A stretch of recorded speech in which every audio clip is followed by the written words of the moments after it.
अस्सलामु अलैकुम रहमतुल्लाहि व बरकातुहू। मोहतरम सामीन, आज का नुस्खा है अक्सीर ब्लड प्रेशर। ये ब्लड प्रेशर के अलावा मालिखोलिया, जुनून, वहम, विश्वास, खौफ और हिस्टेरिया का भी इलाज है।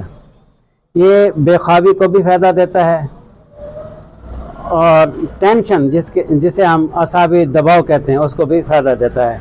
अज़ा मुख्तसर और जामे हैं। नंबर 1, खुश्क धनिया। ये 200 ग्राम ले लें या 100 ग्राम।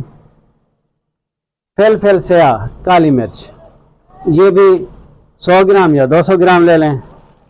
ये है असरोल, छोटी चंदन भी इसको कहते हैं, असरोल, ये भी 100 ग्राम या 200 ग्राम, यानी अज़ा बराबर वज़न लेना है। इनको बिल्कुल बारीक फाइन पाउडर बना लें। 500 mg के कैप्सूल भर लें। एक कैप्सूल सुबह एक शाम पानी के साथ दें। ज़बरदस्त चीज़ है।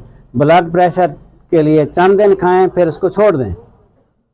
अगर सुबह शाम खाते हैं तो सिर्फ एक टाइम कर दें, फिर कुछ अरसा बाद एक टाइम खाना भी बंद कर दें। इंशाल्लाह हमेशा के लिए ब्लड प्रेशर कंट्रोल हो जाएगा।